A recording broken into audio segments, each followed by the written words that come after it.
Good afternoon, good evening, everyone. We are live for segment 7 of our Little Leaders Career Exploration Series, and I'm so excited, just as I always am, for this series and the segments that we produce and that we share with you all.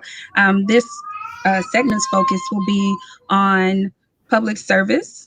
And so we have some of our public servants here that are represented, and we are actually across the United States today. We have someone in Arizona, we have someone in Nevada, then we have Florida represented. So I'm really excited. So with that, I want to jump into what our mission statement is. The mission statement of Little Hands, Big Hearts, Little People Service Organization is to develop little people into servant leaders who think beyond themselves for the greater good through explicit and intentional opportunities for character development, selfless service to others, and community-based volunteering. And I always kind of share that, the purpose of what we do is to develop little leaders, but I don't think that it's ever too early to begin thinking about what your future occupation will be.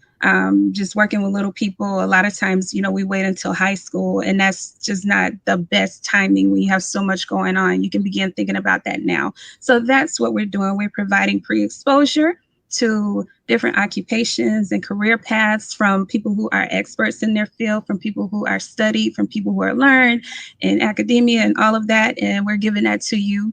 And we hope that you're taking it and you're utilizing it with your family, with your little ones, to help them get to where they are purposed to be. I want my co-host to introduce himself. He's going to tell you his name. He's going to tell you his grade and just what his future career path is. Go ahead, co-host. My name is Christian Martin, and I'm 10 years old, and I'm in grade 4, and I want to become a football player to the NFL. I thought you wanted to be a police officer too. Yes. Okay. All right. Thank you so much, co-host. He'll be asking a few questions to our panelists. We'll get into introductions with our guest panelists. We'll go with Ron, then we'll go with Zariah, and then we'll go with Romelia. So if you guys can just share who you are and tell our audience a little bit about yourselves. So my name is Ronald Athwich. I'm a resident of Jacksonville, Florida. Grew up in Jacksonville with Florida A&M. I'm currently working for Jacksonville Fire and Rescue for almost 10 years now. I love what I do. Love what I'm doing, helping people. I coach on the side. I coach basketball at Andrew Jackson High School. I've been doing that since 2002. So just been doing a lot of mentoring with the high school and just serving the community of Jacksonville. And coach is responsible. I think you guys have won state championship, if I'm not mistaken. No, we went to the Final Four this past year. We lost in the Final Four for third year straight. So it gets up every year when you get down to the Final Four. You're playing good ball clubs, and it's been a good ride with the kids. So we're gonna try to have a good summer and do it again next year. Okay. Well, he's coaching some winners. I know that much. He's coaching winners. Appreciate it. Thank you. All right, Zariah.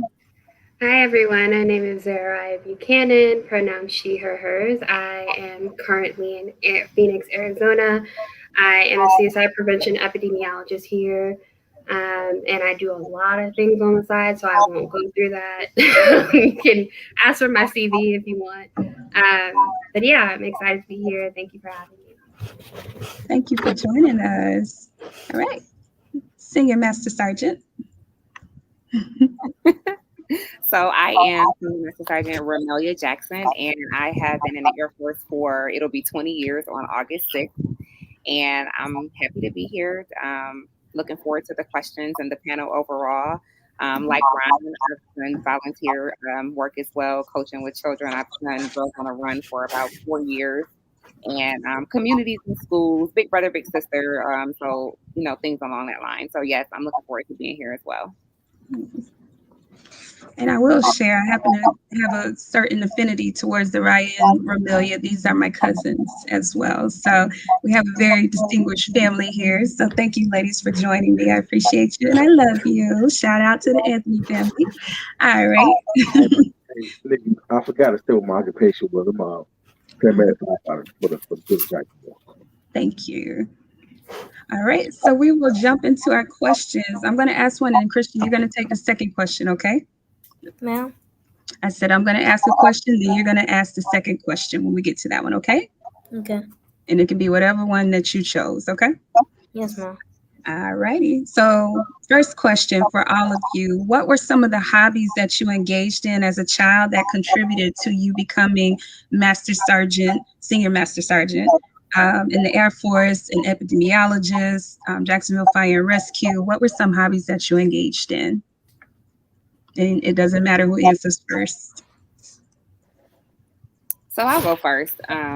Contributing to me joining the Air Force when I was a child, high school specifically, I did do junior ROTC for 4 years. I went to an aerospace and technology high school, which was very conducive and was a great segue into me coming into the Air Force. ROTC, Air Force ROTC. So being able to see the recruiters come to the school all the time, being able to kind of witness the alignment that my high school had with some of the things that were happening in aviation.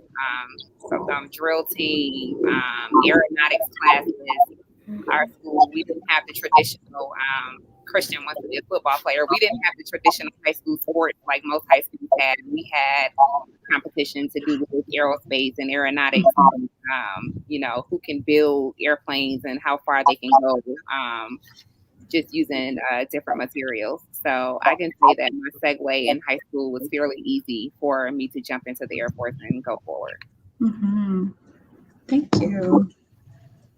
So for me, it was a little different for me because out of high school, I really didn't know what I was going to do at first. I was kind of undecided. So I didn't find my career path until like later, going to college, coming back home, teaching in the school system.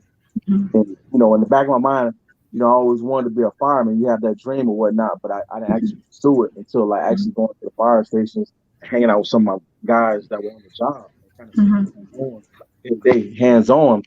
And so, I'm a fit guy, and I've always been athletic, played sports and all that stuff. Mm-hmm. I did a career change, went to fire school, paramedic school, EMT school, and it took about 2 years, and it's been a good ride so far. That's good. Okay. Yeah, and for me, some of these questions were very interesting to try to think about, because epidemiology wasn't something that I thought I was going to do until grad school. So it was way out. I didn't really know about it until then. So I guess observing the different things that I like, that I have to have those skills in my job, is writing, being able to communicate to people, just how you're seeing the world, how you're seeing statistics and things of that nature. And then I went through this phase where I took everything apart in my house. So I just wanted to know how it worked. So it kind of goes into epidemiology. It's really studying the etiology of diseases. So the root causes, the things associated with it. And that's what I wanted to know about these different things I took apart that Monica did not appreciate. I took apart too. So those were the really two things that I was like, okay, that kind of matches up with what I'm doing right now. Okay. And Zariah, really quickly, can you just explain a little more about epidemiology for people who may not know what that encompasses? Yes, one of the silver lining for the pandemic is that people know the word epidemiology now. I'm not invisible in public health anymore. But like I said before, epidemiology is studying the etiology of diseases. So studying the root causes, studying things that are associated with different things. So for example, I'm a suicide prevention epidemiologist. So I look at suicide across ages, racial, ethnic groups, and things of that nature, and also looking at behaviors that may help us predict or see what is associated with suicide, having depression, things of that nature. So is that a good enough explanation? It definitely is. Thank you. Thank you. All right, Christian, first question. Okay. What was your favorite subject in school? Was it an indicator or your current profession? So favorite subjects, and anybody can jump in. I had a couple of them. High school, I would say English. Mm-hmm. When I got to college, public speaking, human growth, human growth and development. Those were some of the classes that really helped me evolve as a person. As far as like speaking, being comfortable around people. We get older, learn how to fill out applications and stuff like that, reading and writing stuff like that. So those were real big for me. For me, I love science. I was good at math, but I was just like, okay, I'm good at this. It wasn't something I was attracted to in any way. But in high school, I did have a teacher in chemistry who's a Black woman. And so it was a great example for me to just know that, women exist in science and they're super smart. And then on top of that, women of color exist in science. So that was a big influencer for me to even go into science, no matter like what type of science it is, but going into science. Mm-hmm. That's really good. Representation matters. Thank you for highlighting that. Okay. Master Sergeant. I have to say that my favorite class in high school was whichever one I didn't have to do a lot of work in. No, I'm kidding. Some of my favorite subjects early on was probably math. Math is just one of those things where you can really take on your personal challenge, because let's face it, with math, if you don't get one step, you can't go into the next step, right? Mm-hmm. So it's always like that challenge of like, okay, I have to get this part in order to get this part. And so that's always been that was always kind of like one of my challenges to myself, to make sure that I can, move forward into the next thing. And then as I continue to grow and get further in high school, probably some of the aviation courses were very interesting, just because we're not really exposed to, ohm meters and measuring frequencies and things like that. Drafting was pretty interesting. You think drafting as a high school child anyway, you're like, oh, I'm going to go in there and draw, and then really it's still more math and more coordinates, a big, huge drafting table in front of you. So I think my favorite subjects were not based on grades per se. My favorite subjects were more based on exploration differences. That's good. That's really good. All right. I'll ask the next one. Let's see. Think of a really good one. Did you ever think that you would become your current profession? So was that all you kind of thought about? And I think Ron maybe answered a little bit, but if you can expound, if so, how early on in your life did you know that this was the career path that you wanted to take? For me, I wasn't in a school system, and I wasn't having fun, in the school system. So I want to say probably at the age of 27, 28, I'm doing like 5 years in the school system. I was like, it's not for me. So, I had to prepare to, to go to school and go back to school, which I wasn't looking forward to, but I knew, this is what I needed to do to be where I'm at now. So looking back, it was the best decision I ever made. So I would say probably 5 years after college, getting in debt and all that, I realized this wasn't, the path for me. I just thank God now every day. I enjoy going to work, helping people, serving the community, and it's been a blast. That's really good, because we don't always get it right in college. I have. Go ahead. And that's why, we all, your parents, they try to tell us, and now hindsight, I see what they talk about now, and I try to tell my daughter, don't make the mistakes I made. You know what I'm saying? Think about things real hard. Try to get a profession that you're gonna love to do. That you get up every morning. You don't regret going to work. Just make good decisions and think hard on what you want to do, because it's a lot out here for a lot of doors are open for us now. So just take advantage of every opportunity when it comes. That's good. I will have, once I complete this last degree, 3 different degrees. I have a bachelor's in international studies. I have a master's in special education, and then my doctorate will be in leadership. And I was like, none of these match. So you don't always, get it right. I love each and every program that I have gone through, or the one that I'm currently in. Absolutely love it. All of them reflect my life, but am I doing what I initially set out to do? Not at all. at all. So, parents, that's why we're doing this, because it's exploration. I think sometimes we pigeonhole our kids into a certain direction, and what they want to become. Like, who knew an epidemiologist existed? I think I've heard of the term, but I did not know my cousin was an epidemiologist until October, this past October. So, And, you just never know. And it comes with life. Some people get it right on the first try. They get it right. And some people don't. It comes with life. You look back. If I can go back, on the floor now, I probably would be a nurse. And doing on my off days, being a nurse and being a firefighter, working 10 days a month. So if I can go back and do it over again. So, but it's learning lessons. I try to give to the kids pet peeves of what things I went through to make it easy for them.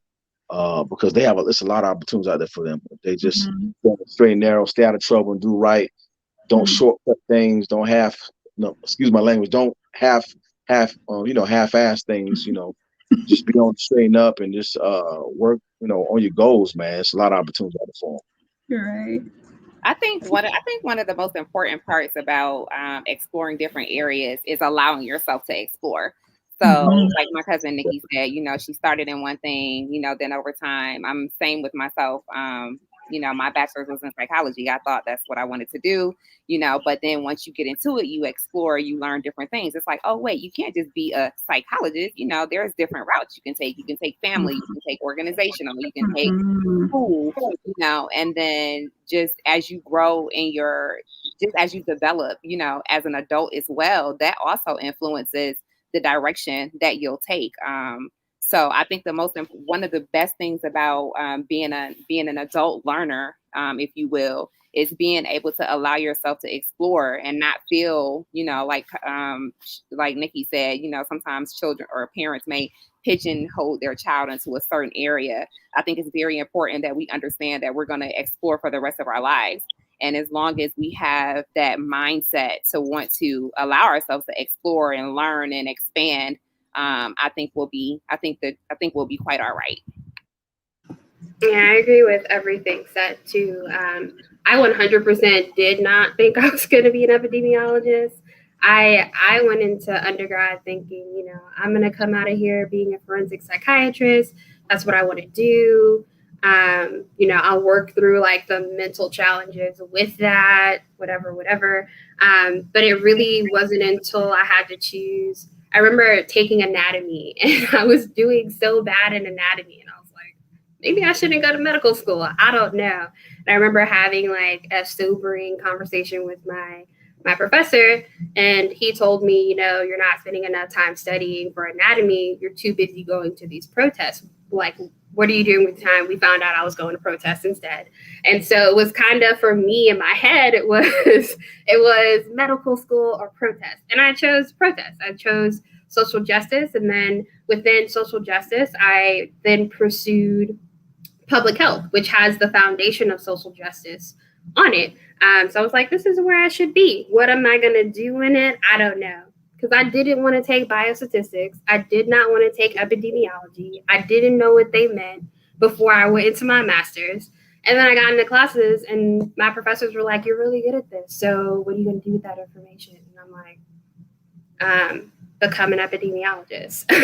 So that's what I did. And like everyone else said, even if you say like, this is my career goal, even like Christian, when he was like, I want to be an NFL football player, you were like, oh, I thought you said you wanted to be a police officer. We don't have to be one. We can be both. He can achieve that in his lifetime. He can achieve being a beekeeper if he wants to, being a gardener and like having land and being a gardener on his own land and things of that nature. So the sky is really the limit. And, just encourage your kids to let them know that they can do anything. Because that's why I went into epidemiology without any hesitation. I was like, I could do this. It doesn't matter. I don't see anybody that looks like me in this field. But it doesn't matter. I can be a trailblazer. Oh, so first of all, you ain't gonna check me on my thing. Okay, so what else? No, No, that's true. And I say the same thing. I say the same thing, to parents like, no, we don't have to, pick and choose right now. Like it's going to change. Honestly, it's definitely going to change over time. And that's part of what this series is designed for, to explore. That's what Romelia talked about, exploration, getting to know what it is that you're doing or what you want to do, just to weed out, and rule out what you want to do versus what you don't want to do, because you may get into something and you find out, oh, this is not what I thought. This is not what I had in mind. For me in undergrad, international studies, I wanted to do a lot of, just like you, social justice, but I wanted to travel and do that. I wanted to go and work for CARE, which is comparable to like United Nations and Peace Corps, more like Peace Corps. So it's an NGO similar to the Peace Corps. And that's what I thought I was going to do. So international studies, I studied Africa, the continent of Africa. I took Middle East courses. I took courses on Europe. I took courses on Russia. I mean, I studied the world and I loved every single bit of it. I still love it. Thought I was going to go into diplomacy and work in the UN. Thought I was going to do a lot of stuff with international studies, and none of it worked out. I've been in education now for the last 14 years, going into my 15th year this coming year. So, I mean, things change, and I love special education. So it's like, I love that. I love this. And then when I'm currently studying leadership, I found out I love this too. And I'm like, oh God, how is all this going to work together? But here I am with an organization where I get to share my passion of everything that I've learned and everything that I've studied, and, hopefully help people. I hope that's what we do. I think that's what we do, help people and families and whatnot. But even if it isn't, this is my attempt at that, so. And another thing that Senior Master Romelia said, she talked about that growth mindset, never get to a place where you plateau and think that you don't have to keep searching, keep growing, and keep, learning. Like, I had a professor in undergrad, and he always said, I'm a lifelong student. Yeah. Uh-oh, Nikki froze. She did. And I will say, based on her point too, that that if I could choose anything, I would be a professional student. So I probably need to go into academia. But also, to your point, Nikki, I think it's also so important to make sure our kids know that people will try to put you in boxes, but we don't belong in boxes type thing. Mm-hmm. Everybody's like, well, you're black, you're in this box, you're a woman, you're in this box, you're queer, you're in this box, whatever, so on and so forth. But I was just talking to my advisor for my PhD that I'm going to start in the fall, and she was like, well, where exactly do you fit? Because you have so many interests, and it's like all of it comes together, and I don't plan on being in a box. I never fit in a box before, so I'm not going to try now for my career type thing. So never let anybody put you in a box. You have to be the box. My cousin Nikki and I were talking the other day, and we were talking about, having a seat at the table and, getting the recognition and just having that equity in certain rooms, and I told her, I said, you have to just be the whole table. Come in when you enter whatever career field you choose, whatever subjects you want to explore, whether you're recognized in that particular subject or not.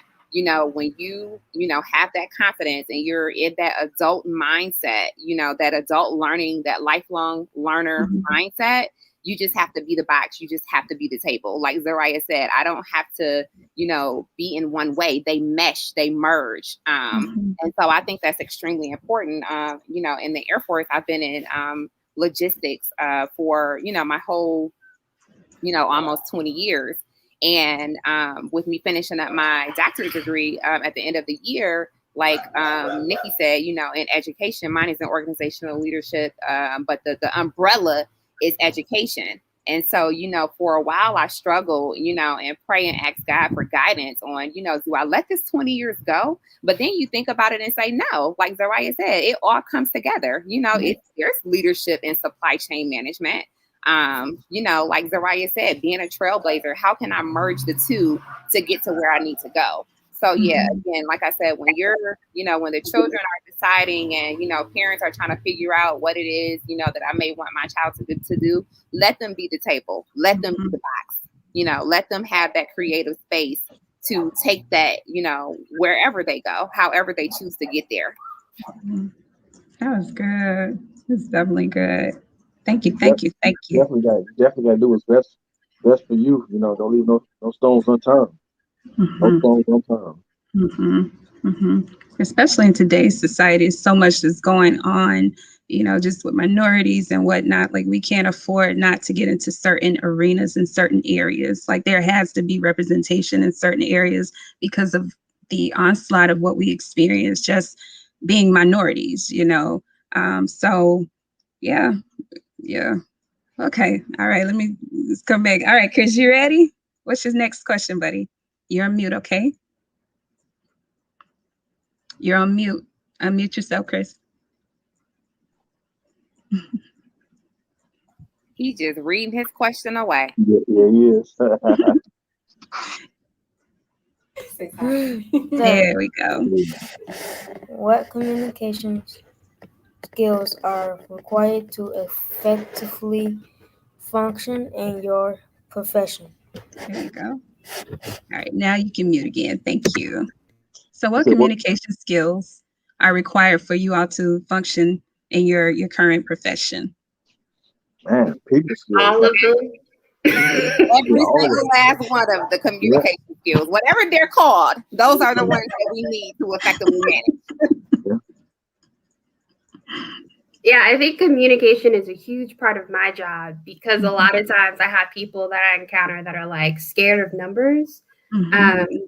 Most of my job is just explaining statistics in a real life way. So I'm not just throwing numbers at you. I'm telling you how the numbers have affected actual people, how it might have disparities within those things. And people are just scared about writing about that. They're scared about talking about it sometimes. And so I have to make sure that I sort of have this filter of like to lay people of, well, this is the bottom line essentially, because I can talk about statistics all day and people will look at me and be like, I'm not sure what you said, but you sound really smart. And that's not the purpose of my job. The purpose of my job is to make sure people understand the statistics, understand the disparities that exist, the odds, the different statistical analyses that you have to put together, explaining how that goes. So a lot of it is switching from person to person and their learning skills, but being able to communicate to everyone essentially. That's good. And a lot of times with statistics, they can be kind of manipulated to go at any point that you want to make. If you want a positive with that statistic, you can twist that. If you want to make it look negative in the situation, you want to make it look grim, you can twist those numbers. So, being able to have the savvy to communicate both sides with equity, and fairness or whatever, like that is a skill that's definitely needed, because we can watch, the news and certain outlets and hear how data is manipulated for a point, Anything else? Does anybody written communication and how that is important? Yeah, for me, I've always been able to write when we go to people's house, they call 911 to be able to write decent reports, be able to, speak to them properly, have good patient, like customer service, patient care for people that called on us. So for us, it's all around being a people's person. That's big in my arena. Because we go to people's houses, they got to be able they got to be able to rely on us, have faith in us, to take good care of them, get them to the hospital. If they're real sick, just take good care of them, have good people skills. Consider being in rescue, paramedic, and all of that, and you write down the wrong, concern. We're responding to such and such, and you say the person, cut a finger and they actually got cut in the stomach or something. That misinformation is vital. It's important. Yeah, it's vital. So, whatever we write down, it's got to be to the T, because I've got to relay that report to the hospital. And so, the hospital's got to be able to do stabilize, and they got to know what they're doing. So when I got to give a precise detailed report, when I had go in and talk to the nurse or the doctor, I got to lay everything to the T so they can. Part of that is even observation, being able to take in information and utilize that. So if you are, and we talked about that on actually both of our segments passed for sexual abuse and also for child safety, talking about observational skills and being able to take information in, process that to know if a certain situation is dangerous, if you need to get out, fight or flight. Yeah, no doubt. Like I say that, being awareness going into the houses, have that situational looking at people, if you can tell they've been beaten or if they've been sexually assaulted, and you don't want to get the police there ASAP. So you're right. That's key in our arena too. So you got a hat, a man of many hats, dealing with people out here in the streets. Nikki, I know you was getting ready to ask about written communication, but communication is so important. I mean, just being able to watch body language is communication. So, for children, when they start to explore and they start to, bolster their communication skills, it's extremely important that your audio and your visual match. They're going to go out into, the real world, whatever that looks like, whether it's entrepreneur or whether it's, public service, like we do. And you're going to have to communicate effectively. That's written communication. Some of me and my girlfriends, that we do, but we do certain things and we screenshot it and we're like, man, like, should we tell them that this word is spelled wrong? There's books out there that talks about, judgment just by grammar alone. How you present, how you show up, how you show up when you're doing college interviews or you're trying to get accepted into certain programs when you're going through middle school and high school. Some of these programs are extremely competitive. It's not broadcasted as much in the Black community. But when you look at some of these nationally recognized organizations, they have fellowships at DC that children actually participate in. Our children, our children does not necessarily get those opportunities. So it's important that we're communicating effectively, even when we're young, communicating what we feel, communicating, how someone else makes us feel, and being able to communicate that to your parents and to your loved ones. And that will help you communicate effectively as you continue to, grow and figure out what it is and what direction you're going to want to take. If you're going to be an entrepreneur and you're going to want sponsorship, you're going to have to present a pitch, and there are children out here that, are trailblazing, like Zariah said, in the entrepreneurial space and being creative, and they're asking and they're pitching to sponsors with money that's willing to pour into them. So it's very important that we practice our communication, even in our day-to-day lives. Communication is very important in the workplace when you're sending emails, learning etiquette, even, knowing that when you're communicating professionally, you don't necessarily use slang or acronyms or, some of our culture language that we hold near and dear to our hearts, which is very important that we continue to, have. But just understanding that when you're going forward and you're going to start your life journey into whatever it is, when you're going to be the table and you're going to be the box, you just have to make sure that you can communicate effectively. That's written, that's body language, that's spoken, all of it. So just to answer your question, Christian, about effective communication, definitely all of the communication has to be on point. It's never ending. You can't master it. As long as you live, you cannot master it because different people interpret communication different.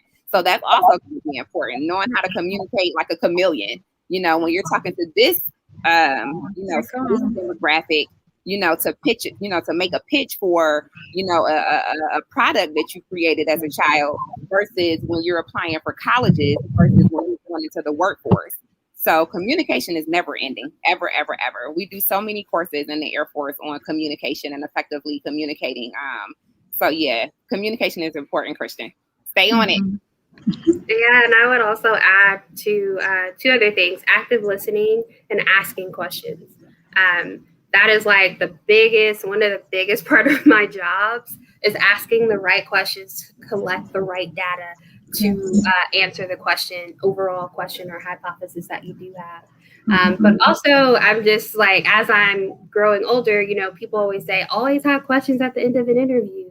And I'm always like, when I was younger, I didn't really understand that because I was like, well, if I do all of my research, then I know everything. But asking questions shows that you're actively listening, but it shows that you care too, that you're interested, that you care, and things of that nature. So being able to ask smart, intentional questions, as well as actively listen, so not listening to respond, but listening to learn and understand, is really important as well. And that's definitely a part of the communication piece.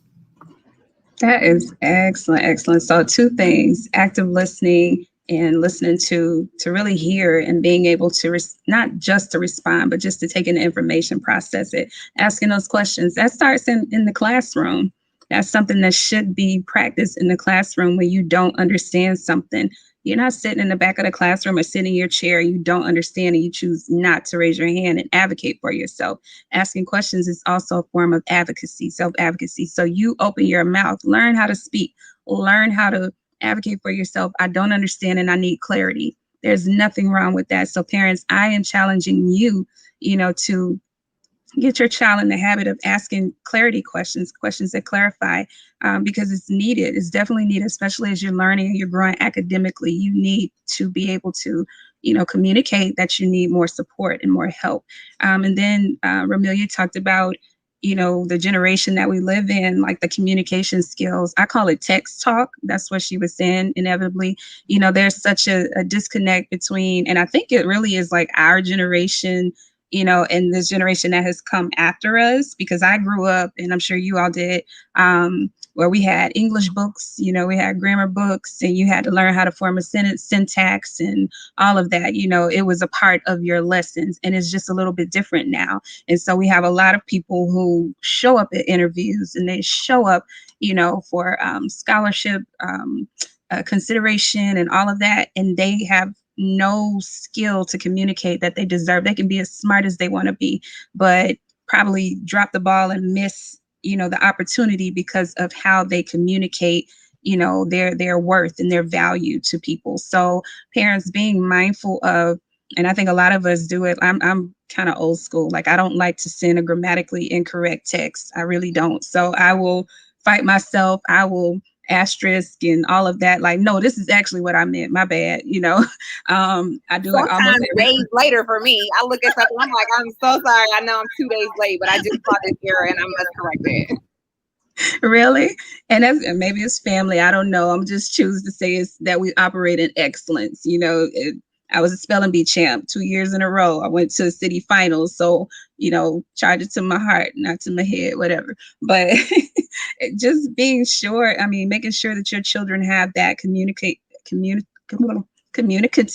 ability, and how they write also is very important. We're never going to get away from written language. So just, make sure that they hone that skill when they are younger.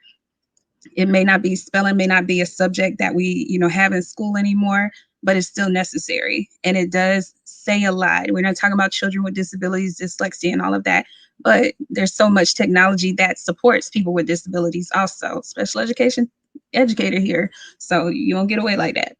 So just keep that in mind, okay? All right. Christian, you want to ask your last question, buddy? Yes, ma'am. Okay. What character traits do you think are necessary for your profession? That's a good one. What character traits are necessary? And y'all see that the manners that Christian has? I love that. Yes, ma'am. Yes. I love it. Well, I have a couple. I had to think on this because I was like, what? As I am not a traditional epidemiologist. I'm much more extroverted than the stereotypical epidemiologist. But I would say being sociable, detail oriented, big picture oriented, asking smart and intentional questions, problem solving skills, and communication skills all together. I can explain that further if that doesn't, you know, if it doesn't all about make 20 sense. minutes. We got about 20 Well, minutes. I'll So let all right, Romelia, Ryan. I think for me, since I, being in the EMS field this last 10 years, for me, man, just being healthy, coming on jobs, just trying to stay healthy lifestyle, staying on top of your blood pressure, cholesterol, just taking care of your body's wellness. Because we go to so many patients, sick people, cardiac arrest, heart problems, smokers, just the whole 9 yards. Y'all know, man, my eyes has been real wide open this past 10 years, just on health.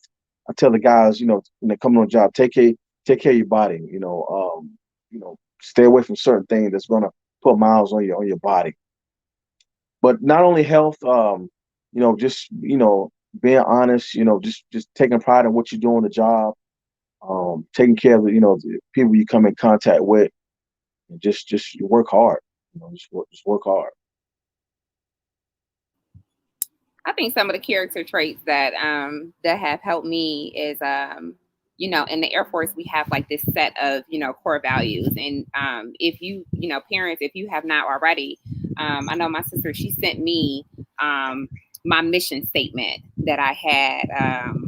I may go grab it, but my mission statement that I wrote sometime in high school. I don't know when I wrote it, but I think that the character traits that have helped guide me is just, first of all, the integrity part of things, and just constantly stand on that. And integrity means so many different things to different people. A generic definition is like doing the right thing when no one's looking, right? Yeah, okay.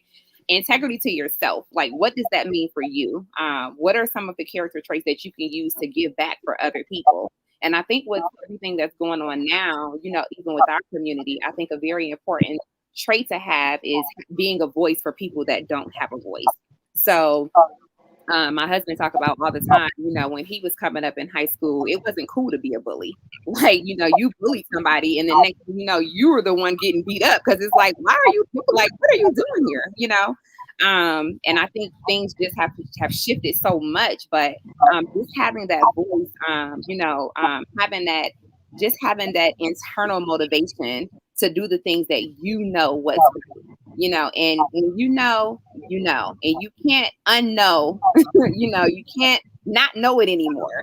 When you're learning and you're building those things inside of yourself that is the right thing to do all the time, that starts to spin off into other areas. When you constantly work on your discipline is a huge trait to have, and constantly trying to manage it and monitor it for yourself, because the more you start to grow and when you get into adulthood, there's no mother or father to necessarily tell you to get up at 5 o'clock in the morning to go to work anymore or go to school anymore. They're not going to be there to, ration your funds out and say, hey, you can have a $10 allowance. Those are some of the lessons that you're going to have to take into your adulthood and say, oh, wait, I have to be disciplined myself and do this. I have to ration my own money to myself to understand, what it is that I need to maintain. So I think some of the character traits that are very important is just integrity, figuring out what integrity means for yourself, having a voice for people that don't have a voice and giving back, and then just having discipline in multiple areas of your life. And discipline is so hard. It's so hard to turn down, juice when like Ron said, monitoring your body and paying attention to your health. You're an adult. You can buy whatever you want to. You can do whatever you want to do. But just having that discipline and self-control, you just start to master it and monitor it little by little by little, so that it can, it can span out into other areas of your life. So I think those are very important. And I'm gonna piggyback on what Ms. Jackson said about giving back too. That's big, because I've had kids who I mentored, who I've coached at Jackson, 20 years, 10, 15 years down the line, they call me and say, Coach, what I need to do to get on the fire department, what I need to do. I've kind of guided them in the line. Okay, this is what you need to do. You need to stay out of trouble. You need to go to EMT school, paramedic school, fire school. And now I look at those guys, they coming through the door getting hired, coming on the job, so it's been a blessing to help those guys. I've had guys, when I was trying to get on a job, they told me the same thing. This is what you need to do. And so now these guys always say it's going to be a Ron Etheridge coming right behind you, calling you, asking questions, this and that. So giving back, it's been a good, that's a good character trait too for me too. Yeah, and Romelia like hit the nail on the head with a lot of things, especially with like integrity. Like with public health right now, our previous administration like basically kind of stripped the trust from our public. So we have to like work to make sure that integrity is in everything. Because like you said, Nikki, people like we see in the media, like people asking epidemiologists to skew numbers so that it looks okay type thing. So integrity is important. But also another thing you said, Romelia, or I'm sorry, Senior Master Sergeant Jackson. Another thing you said was about like speaking up and advocating for people. And that's one of the biggest things that I love about my job is because I'm awarded a seat at the table, but I also need to use my voice if I'm at the table too. A lot of times, especially I work at the state level. So there are a lot of people who don't look like us making decisions from ivory towers that affect us. And they don't have any of those voices at the table. So staying connected to your roots and to your people to know what they're going through and knowing no matter where you are in the chain of things, exactly what to say. Be like, no, this is not okay. This is going to affect my people in X, Y, and Z way. And we can't make this decision without them type thing. So thank you for pointing those things out, Romelia. Woo! Look at y'all stirring the pot. My kind of people. I like pot stirring people. Another thing about giving back to and being a voice for people that don't have a voice, which is why I love Z's job in epidemiology and like studying, complexities within certain, just demographics and different things that's happening. Specific, something goes wrong, they can study that and they can gather that data. But having a voice for people that don't have a voice and giving back for, children going forward, it also means not giving up. Sometimes you'll reach certain stumbling blocks or challenges, and you'll give up. It's important to know that you have to keep pushing so that you can help somebody else. Like Ron said, people call him back, hey, what do I need to do to get in with the department? But not only that, when you have a voice for other people and you keep pushing and you keep fighting to get to whatever those goals are, whatever they look like for you. And even if you don't meet that goal, it's very important to still keep pushing so that you can help someone else. A lot of times we go through situations. We're not the only one that's going through those situations, and a lot of times, especially within the Black community, I don't know why we do this. We're so hung up on, I can do it on my own. I got this. I don't need no help. Why? There's so many people that have done it. That's right there in your immediate circle. Why do you have to do it by yourself? I've recently started telling my friends, I'm not doing it by myself. Like, you got to hear about this. You're going to go through this with me. I'm not giving up so that you can be able, you don't have to give up. So keep pushing, get to those boundaries. If you don't get into this college, that's okay. Get into another one. That way, when your peers and your cousin and your family members and your friends feel like they're getting ready to stop, you could be an example and say, oh my God, no, don't give up. I didn't get into this school, but I got into this one. And guess what? It's doing very, very well for me. So be that voice, keep pushing so that you can help somebody else get to where they're trying to go. Because we don't have to do this alone. It's really silly to me. Like, it's like, oh, I got it. I don't need no help. It's like, okay, like it's, I don't know if that's like a thing or, whatever, but you don't have to do that. So keep pushing, share those stories and help other people get over whatever hump it is and whatever challenges that you'll have going forward as you try to figure this life thing out. That's good. I'm just going to say one thing. What Mr. Jackson said, we all have our struggles in life, get knocked down. But when you go through those storms and you look back, you appreciate what you've been through and where you're at now. You have a big testimony to tell people that's coming behind you. Life is good now. I have my struggles. I've been knocked down. I didn't get, I had to go through hell and high water to get where I'm at. But make sure you look back, you appreciate, your struggles. You fought through it. You didn't quit. You weathered the storm. So that's big in my book too. So I was kind of taking notes. When you see me looking over here, either I'm looking to see if somebody texts me something about this, or I'm writing notes. Okay. That's another skill for communication, to keep up with your thoughts. I have a concussion that I have to jog my memory with, keep a pen in a paper. But Romelia kind of hit on some things that I had written down. Integrity was one.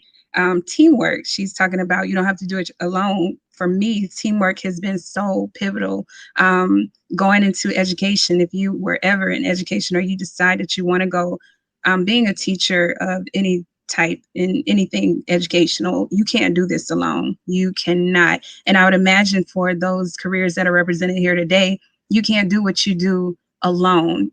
As fire and rescue, you can't put out fire in a building by yourself. Epidemiologists, you can't study all the problems by yourself.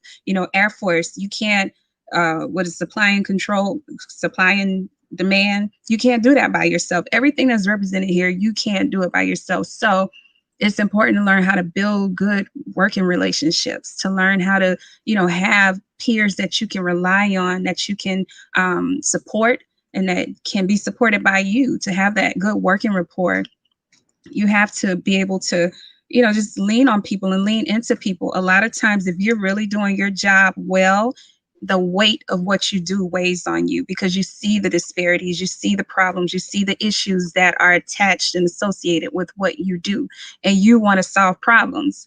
That's another one, being a problem solver. Everyone has a billion issues, but who's going to solve the problems? That's how you stay employed.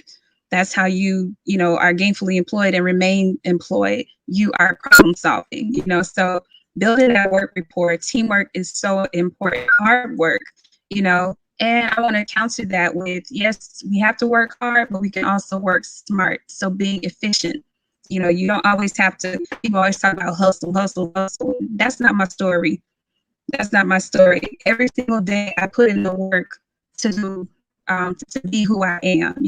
To me, it's an everyday thing. It's intentional, being intentional in what I do. I don't have to hustle. To me, hustling is like, I missed something. I got to come back and I got to try and pull it together.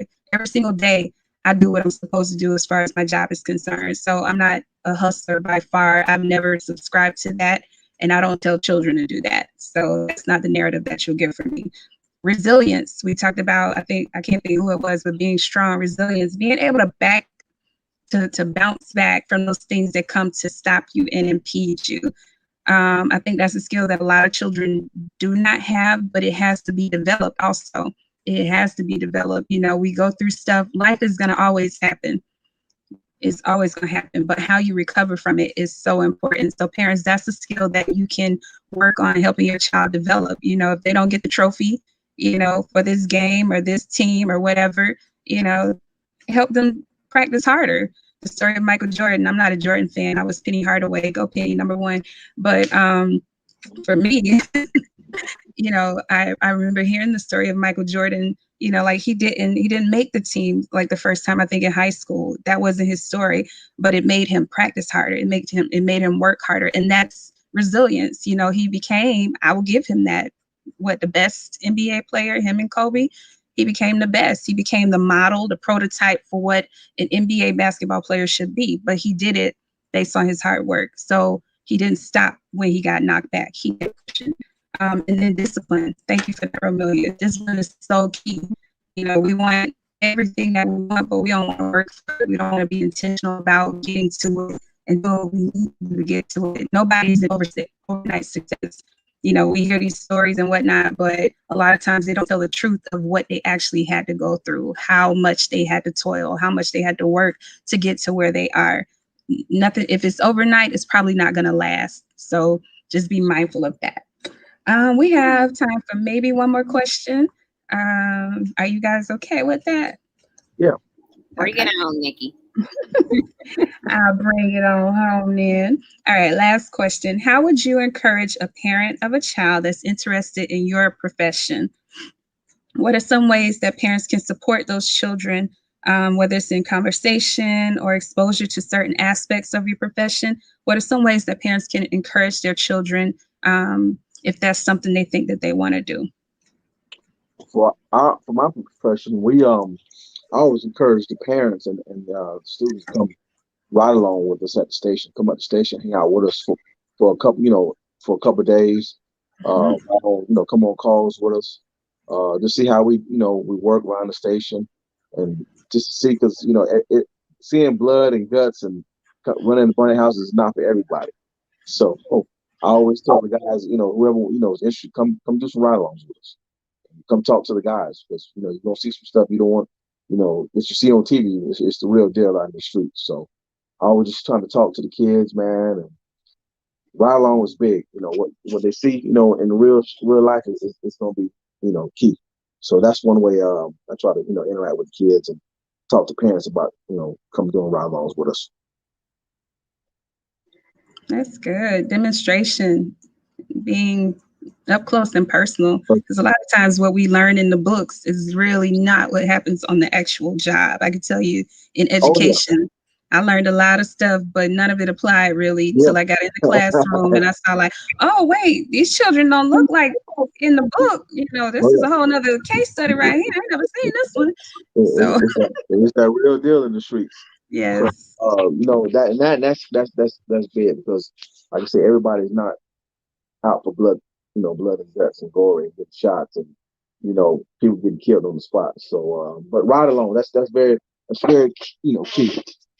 Coming to the station, you know, seeing how we train, you know, going out in the hot sun training, cutting cars, going on hazmat calls, you know, riding with the police on assaults and stuff like that. So, you know, the visual, you know, they can come put the eye on what they're going to be doing, because TV doesn't do no justice. Only on the news. So I always just try to get the kids to come engage in, you know, station life and, you know, ride alongs with us.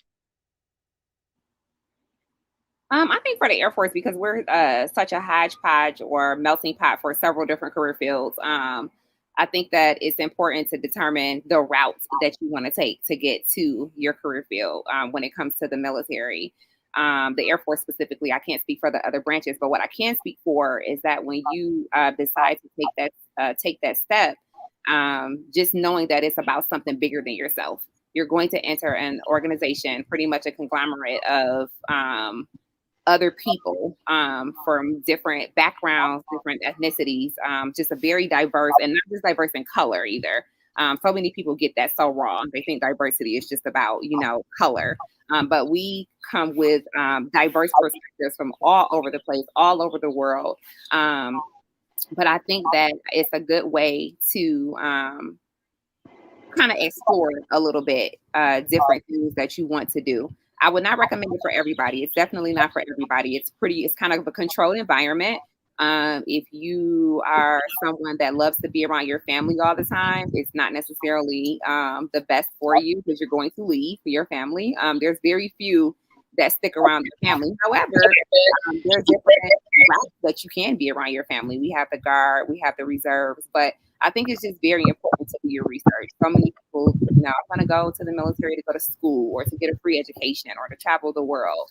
All of those things are good, but I think it's just extremely important to know that you're joining something that's bigger than yourself. Sometimes it feels like you're a number, right? Sometimes you feel like you may be alone and trying to get to where you're trying to get to. But I think it's important to, just like everyone else, just like everything else, do your research. We have all of the different career fields that everyone else has. You know, you take a test to determine your skills and abilities to figure out which route you're going to go. And then we're contract based. So for Air Force, we're 4-year contract based. You can get your education benefits out of that. You can go to school while you're in, depending on your career field. If you're a firefighter like Ron, you may not be able to sit at a computer all day like I did when I was younger and go to school. You're going to be busy. You're going to be working. But research is just important. Exploration is important. Learning that there's different routes to get to where you want to go is important. Yeah, and I think for me, it's really just about making sure your kid knows that they can do anything. Because like I said previously, you know, I could have got presented this opportunity of like, yeah, you need to be an epidemiologist. But I'm like, why as a Black woman would I do that? like I don't see anybody that looks like me type thing. And that never like deterred me. It was just like, you know, my mom always told me I can do anything. And then 2 other things, practicing cultural humility. Humility in anything that you do. So like the cyclic process of learning about other cultures and other diverse things, and then self-critique. but then also self-compassion as well.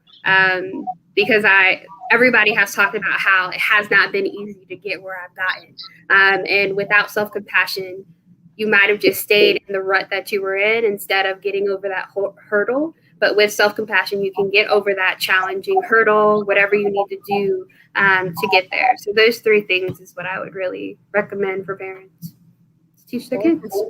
To jump on that self thing, Zariah, I think another thing that's extremely important is self-awareness as well. Back to Christian's question about communication, self-awareness has a lot to do with how you communicate. How do you impact other people that's around you? How do you show up in the room? You know, when you go into a room and everyone's having a good time, and when you step in, everyone stops laughing and talking.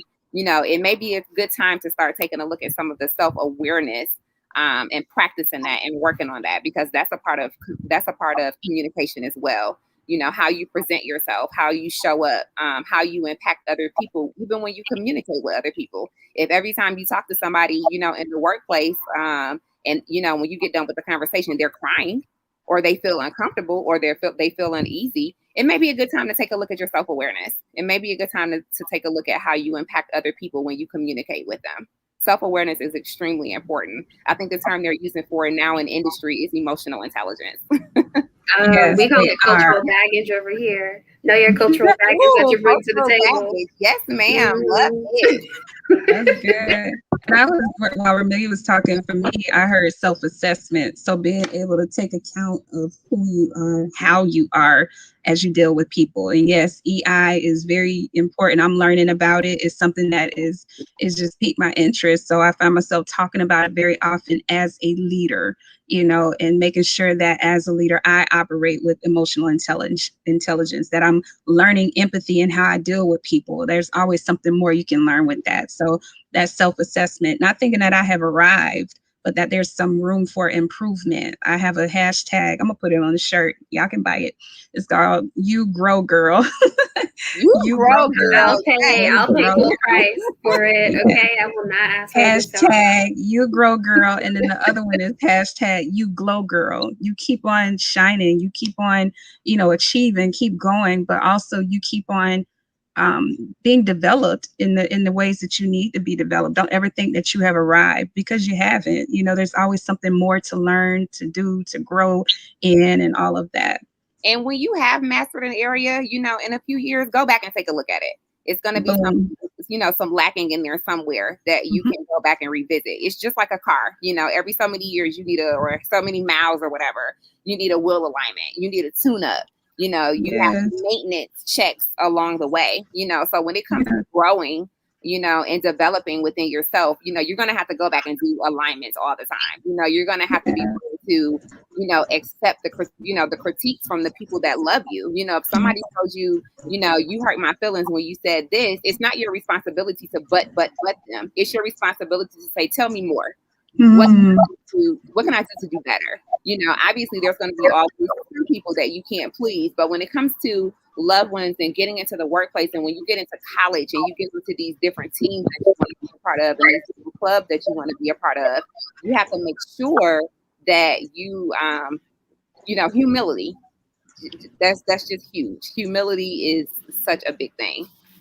Ooh, y'all putting the steak on tonight. Come on. I mean, it goes into the saying, you know, the more you learn, the more you realize you don't know anything.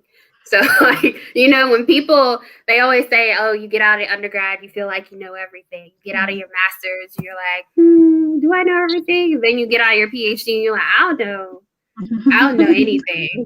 Like, there's a lot of information out here. So retweet to what Ramelia said. Yeah, it's a lot to learn. Finishing up my doctorate degree, and it's so scary. It's like, oh my God, like, you know, your thoughts are being challenged. You know, when Nikki started on her doctorate, you know, her doctoral journal, you know, I sent her a picture of the APA manual. You know, when you're going through undergrad and you're going through your master's program, you kind of go online, you kind of see what you're supposed to be doing. But then when you enter the doctorate space, you're like, wait, I need to buy this book. You know, I don't know how to write after all, you know, so that just goes into not that you've arrived, you know, you think you get to the next level and you're like, I'm here. But like Zariah said, you know, you get to the next level and you're like, oh my God, like, no. Exactly. I have more to learn. It's more that I need to know. Lifelong student. You never stop learning. You know, so for all those kids who are just itching and clamoring to get out of school, if you want to be great in anything, you don't stop learning. You know, you want to, you know, any profession you go into, you're going to have training and all of that for development in different areas. You know, it's not just for your specific career. It's also to learn how to work with people. It's also to learn, you know, what the policies are for that particular organization. So you just never stop learning. I don't care if you work at McDonald's, you still have stuff that you have to learn there. And then there's always more to learn once you think you've mastered. So thank y'all. Thank y'all. This has been an excellent discussion. I really appreciate you all. Thank you. One more thing for the kids. When you're going through whatever exploration you're going to choose, it should be fun. Obviously, the hard moments, you know, you're going to get the paper bag where the teacher, you know, read it all out and you thought you had arrived and all this stuff. But it should be fun. It should be learning something different and exploring something new. And the more you learn in that subject, it should be fun. If it's something that you're doing because, you know, your parents think you should go that way, or, you know, people have told you, Christian, that you should be a football player, you know, when you're going through it and you have more, you know, obstacles and barriers and challenges all the time, and it just feels like more of like a dread on you versus a growth on you. No, something that you need to take a look. It should be fun. Your growth journey, your exploration to what you want to do, it needs to be fun. Okay, I'm done.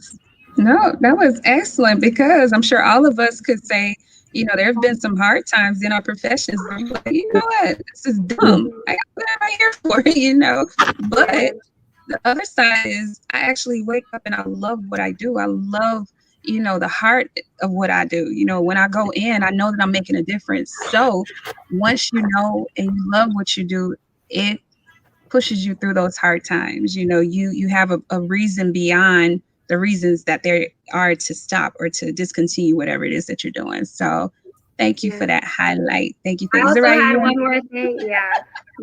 I'm sorry. There's so many gems to tell our young people that it's like an hour segment doesn't do enough, but at the same time, okay, so I'll go ahead. But never compromise your ethics, your morals, your goals, or your values for any company, for any school, for anything. Never compromise that, because that's all you have. Like Romelia was saying earlier, when she wrote out her goals in high school and how she's going to get back to those and read those and see where she is from that. Yes, your goals change, but never compromise them just to please someone. Always stick by that. That was good. That was very good. Makes me think in high school, just like Romelia, in 11th grade, we wrote this paper about what we expect ourselves to do. And inadvertently, I wrote that I would, you know, maybe because we were talking about our name and my first name, I said, well, I don't use my first name, but I figure if I start using it, it'll be when, you know, I've become this social justice activist and I'm helping children in the welfare system and I'm doing that. This is what I said. I didn't have any intentions on going to school for education or anything. I was just like, you know, I'm just writing. And I got an A on that paper, but I remember some years later, maybe I don't know, 2 or 3 years ago, I found that paper and everything that I wrote, I had become in some form. And it's, you know, there's a scripture in the Bible, whether you believe in it or not, like it's very true. Write the vision and make it plain. So when you write it down and you continue to see, you know, how much am I checking off my list? What am I getting done? How much am I accomplishing? Like it's life changing. So write those things down. You don't have to write one profession. Write down all the things that you want to be and see how things turn out. You know, you have a purpose. Purpose will pull you in the direction you're supposed to go. So if nobody else has anything, give me a thumbs up if you're good. Okay. That's my teacher, so. Thank you, Christian, for being such a great host today. Yes, we are so proud that you're doing this work. So proud of you. Thank you. Hey, Nick, appreciate the opportunity to come on here too. Thank you. I appreciate you all for sharing. Christian, you were an excellent co-host. I'm so proud of you. He only had one opportunity, him and his mom and his brother, to serve with us when we were having our serve days. And just the joy that I saw. I'll try and find a picture and repost it on Facebook and Instagram, but just the joy that I saw him serving the homeless. Like, he was all in, hands-on, smiling, because I give my kids a script and it's like, y'all better show up and you better, do what you got to do, because I don't want to pull nobody to the side, and he was just all in and engaged and helping somebody. Your cousin, whatever. I don't make no problem. Anthony Way. I don't apologize. I ain't scared of y'all. But he was just all in, him, his mom, his brother, and just a joy to watch. When I saw his face, like, a lot of times me seeing how children actually respond to serving, they have a desire to serve and they have a desire to help, and all of that is a matter of providing an opportunity. So I want to thank his mom for getting him involved with us.